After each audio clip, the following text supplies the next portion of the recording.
2 of the series tonight at 6 p.m. Eastern.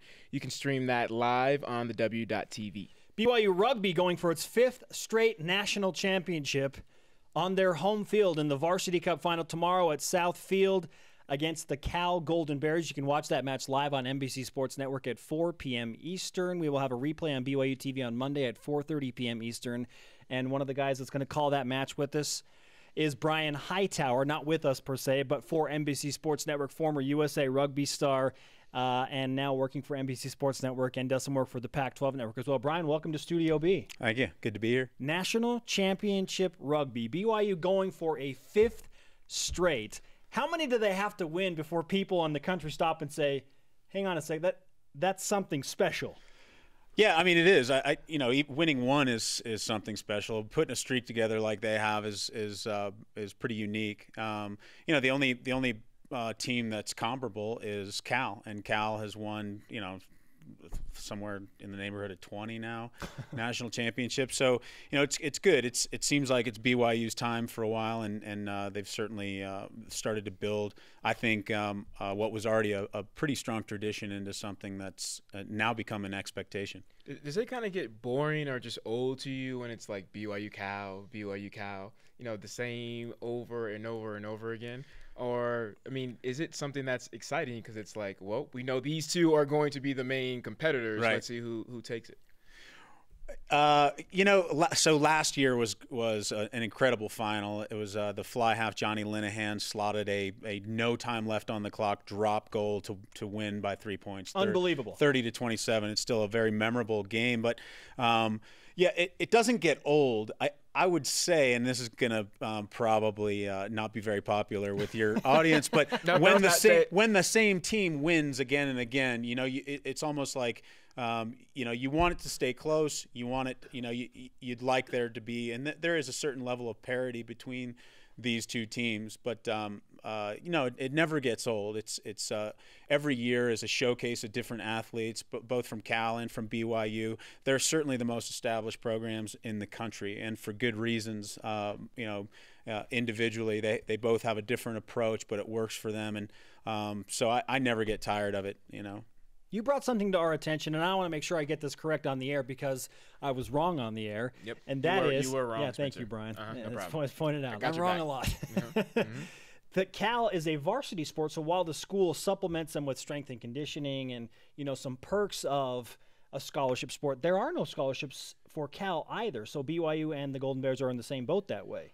Yeah, for Cal, my understanding is that there's so much pride in the varsity letter, the tradition of playing for the University of California, and so they've built this tradition. It didn't start with Jack Clark as the head coach, but he certainly continued it and then bolstered it from there. They have one of the premier strength and conditioning programs in the country, and that's at any varsity sport level, and the rugby team gets to partake in that. The assistant coach there, the assistant head coach, I should say more accurately, Tom Billups, who I played with, has been there for a long time, I think going on 20 years with Coach Clark as well, and he is a strength and conditioning specialist. And so, one of the things that makes those guys unique is that they have a professional approach to the game.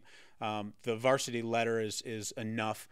They don't give scholarships, in my understanding. But if you make the grades, Cal's still a very selective academic school. If you make the grades and they want you to come to school to play rugby, then that's the benefit. It's a hard school to get into, but if you can add rugby to your application and you're good enough to play on the team, then some would say that's enough of a benefit, just the selection to get to Berkeley itself. Brian Hightower of NBC Sports with us. He will call the Rugby National Championship between BYU and Cal tomorrow from South Field. How many, or I should say, what kind of match do you expect, given the fact that BYU and Cal have matched up so often, so recently at this elite level? So how will tomorrow's match be different in your mind? Well, so I think where Cal can match BYU is in the forwards. And even then, I would say that on paper, this is as strong a BYU team as I've seen in a long, and that includes the Kyle Sumption and Ryan Roundy years. That this is a pretty complete team. They play cohesively. They've got big forwards who get the job done and get around the field. But Cal the strength of the Cal team is in their forward pack. They've got a very experienced front row who've been to Utah before to compete for this national championship, and that's where the competition will be. If I'm Cal, I would worry mostly about the back line, and I think that's where BYU has the edge. You got the Whippy brothers who are going to be out there, and Josh and Jared, Luke Maki at scrum half, who's very composed and very skilled, and then Tuolai at the 15 spot is just a very dangerous, kind of silky player. He's fun to watch. So if you're Cal, I think that you just got to play the game of your life. And if you're BYU, you're looking to come in and just play that kind of expansive game that has really become their trademark. And I think one of the things that you'll see in this game is that BYU will play a game that expresses its own style, and it's a very open style. It's a very loose kind of feeling. They're expansive, and they'll throw the ball around, and they'll take some chances. And that's not the way Cal plays. Cal is a little bit more composed when it comes to a structure of the game. They don't want to play the game from inside their 22. If I'm Cal, I want to boot the ball into the BYU territory and play the game that way. And so it's always been a combination of those. Not to say Cal can't open it up, but if someone's going to score an 80-meter try through a couple of different sets of hands, it's likely going to be BYU. Brian, what I gathered from that, based off of your tone, and I know you try to stay as mutual as possible, but it sounds like BYU has the upper hand, and they're just going to win their 5th consecutive national championship. I'm not sure I'm willing to go there quite yet. Come on, man! I've given you an opportunity to get thousands more followers on Twitter and Facebook. Either that or haters, that's fine. As long as I get some publicity, it doesn't matter if it's on the pro side or negative side. All press is good press.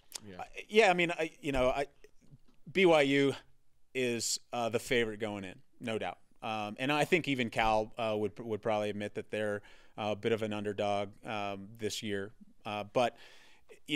That's the beautiful thing about especially collegiate sport, but any sport. You blow the whistle and, you play it between the lines, and you never know. I mean, people have to have big moments, and we'll see. And that's sometimes what it comes down to. Last year, who knows, if it's a big moment from Johnny Linehan with no time left. But until then, it's a toss-up. It could have come down to a penalty kick from the halfway line. It could have come down to a lot of things. So in these games, the good thing is that it goes back to your earlier question about why I don't get tired of this, is that somebody, and sometimes it's somebody unexpected, is going to step up. They're going to have a moment of brilliance, maybe something unexpected where they just pull something out of thin air and make a piece of magic happen. And that's why it's so compelling. And not only that, I mean, one of the things that's great about this level of sport is that these college guys, they kind of wear their hearts on their sleeves, and the emotions are raw, and it's just great to see. That's what happens when you don't get paid to play. Right. Follow him on Twitter at Brian T. Hightower. Is it Brian T. Hightower or just Brian Thightower? Because as a rugby player, it might be Thightower. No, just right? At BT Hightower. BT you can follow okay. me, and I was happy to see that your name is spelled the right way with an I, not with a Y. Brian Logan. Yeah. Right. Yeah, I don't know those Y people. I don't know. Yeah, I know. Our mothers, man, we got to give them props. Exactly. Mother's Day too coming up. Too, right. So thank you, Mom, for allowing. Hey, I got. Can I just 1 minute? Apparently, these tickets are going quickly, and a lot of people are used to going to Southfield, walking up to the field and buying a ticket on the day, and that might not be possible. Yesterday, I ran around the campus, and there's a really steep hill that you can go above the BYU field, and it's beautiful, and you can see through some trees down to the field, and that might be the only spots left to watch the game. So, advanced tickets are going quickly. Yeah, and check them out, varsitycup.us/tickets to make sure that you are in at Southfield tomorrow. If you can't be there, listen to this man, Brian Hightower, on NBC Sports Network for BYU and Cal, the national championship tomorrow. Thanks for coming in, Brian. Absolutely. It was fun. Up next on BYU Sports Nation, big deal, no deal.